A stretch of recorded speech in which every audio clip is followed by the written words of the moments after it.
Selamat pagi, Bapak, Ibu, Saudara-saudari, serta anak-anak sekalian. Shalom bagi kita semua.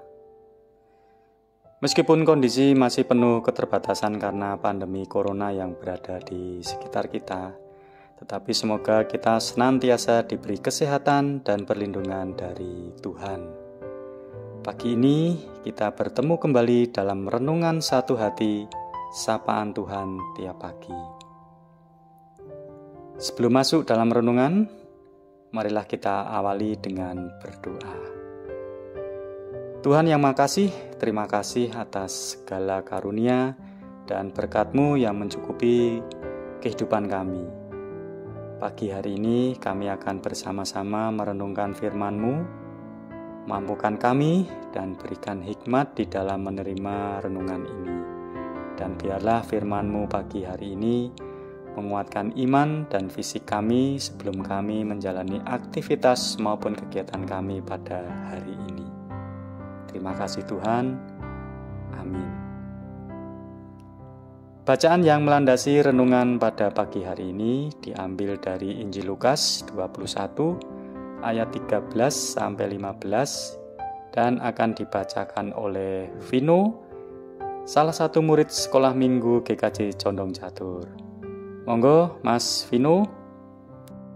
Bacaan firman Tuhan pagi ini terambil dari Lukas 21 ayat 13 sampai 15. Hal itu akan menjadi kesempatan bagimu untuk bersaksi. Sebab itu, tetapkanlah di dalam hatimu supaya kamu jangan memikirkan lebih dahulu pembelaanmu. Sebab aku sendiri akan memberikan kepadamu kata-kata hikmat sehingga kamu tidak dapat ditentang atau dibantah lawan-lawanmu. Demikian firman Tuhan. Terima kasih Mas Vino. Tema pada renungan pagi hari ini adalah bersaksi dan tetap bertahan. Jika kepada Anda ditanyakan pertanyaan ini, apakah Anda mengharapkan hari Tuhan segera datang? Bagi Anda, hari Tuhan itu berkat atau celaka? Bagaimana jawab Anda?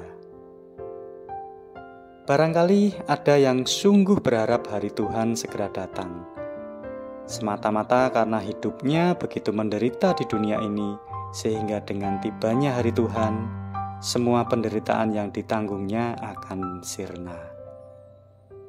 Sebaliknya, ada pula yang belum menginginkan hari Tuhan segera datang, karena hidupnya di dunia ini begitu nyaman dan menyenangkan. Sayang kalau harus ditinggalkan. Lagi pula, ada rasa takut akan mengalami penderitaan yang mendahului tibanya hari Tuhan. Di luar kedua kelompok itu, tentu saja ada cukup banyak orang Kristen yang berharap hari Tuhan segera datang, karena memang telah merindukan perjumpaan dengan Sang Mempelai laki-laki, yaitu Tuhan Yesus. Sayang, nyatanya sebagian besar orang Kristen justru ketakutan menghadapi hari Tuhan. Hal ini bisa dimengerti karena datangnya hari Tuhan tidak hanya akan disertai dengan berbagai macam konflik dan bencana kosmik, tetapi juga penganiayaan kepada orang-orang percaya. Tentang kedatangan Tuhan, tentang kapan Dia akan datang kembali, berita ini ternyata menimbulkan kekacauan. Sebagian orang merasa tidak perlu untuk bekerja lagi.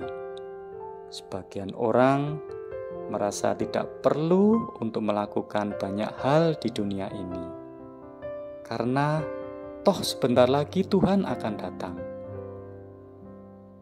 Semua spekulasi ini hanya akan menghadirkan kehancuran dan persoalan di dalam kekristenan. Kita harus ingat, Bapak Ibu, kalau siapapun yang menebak atau memprediksi waktu Tuhan datang kembali yang kedua kali, jangan dipercaya. Karena tidak ada seorang pun yang tahu kapan Tuhan datang yang kedua kalinya. Kalau demikian, bagaimana sikap kita sebagai pengikut Yesus dalam menyongsong hari Tuhan? Kita tidak perlu takut akan masa-masa sukar tersebut. Tuhan Yesus malah mengajak kita memandangnya sebagai suatu kesempatan untuk bersaksi. Ada perkataan Yesus yang cukup mengejutkan, yaitu kesempatan bersaksi akan melimpah saat hal-hal buruk terjadi. Pernyataan ini diberikan Yesus dalam rangka menjawab pertanyaan para murid tentang tanda-tanda menjelang akhir zaman. Dia tidak memberikan gambaran yang cukup menyenangkan bagi para pengikutnya.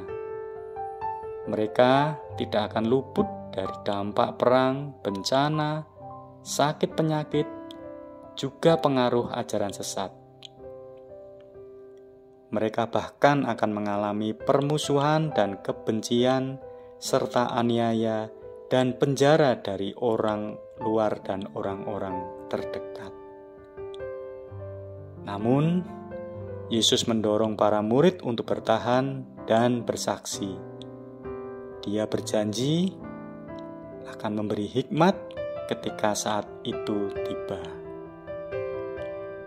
Bapak, Ibu, saudara-saudari yang terkasih, masa sukar itu bukan suatu masa yang harus ditakuti atau dihindari.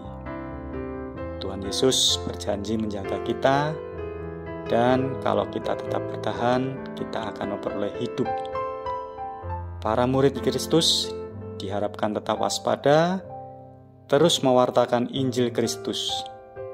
Hanya dengan tindakan aktif seperti itu, maka hari kesudahan, segala sesuatu akhirnya menjadi hari penuh sukacita bagi para pengikut Kristus. Kiranya Tuhan menolong kita. Amin. Mari kita tutup renungan pagi ini dengan berdoa. Terima kasih Tuhan atas penyertaan-Mu di dalam kami merenungkan firman-Mu hari ini. Mampukanlah kami menjadi murid-Mu yang senantiasa mewartakan Injil-Mu dan tetap bertahan dalam penderitaan. Karena kami yakin pada hari kesudahan, segala sesuatu akhirnya menjadi hari penuh sukacita bagi pengikut-Mu. Selepas ini, kami akan melaksanakan kegiatan kami sehari-hari ya Tuhan. Iringi dan pimpin kami, agar semua kegiatan kami penuh berkah dan anugerah. Terima kasih Tuhan. Amin.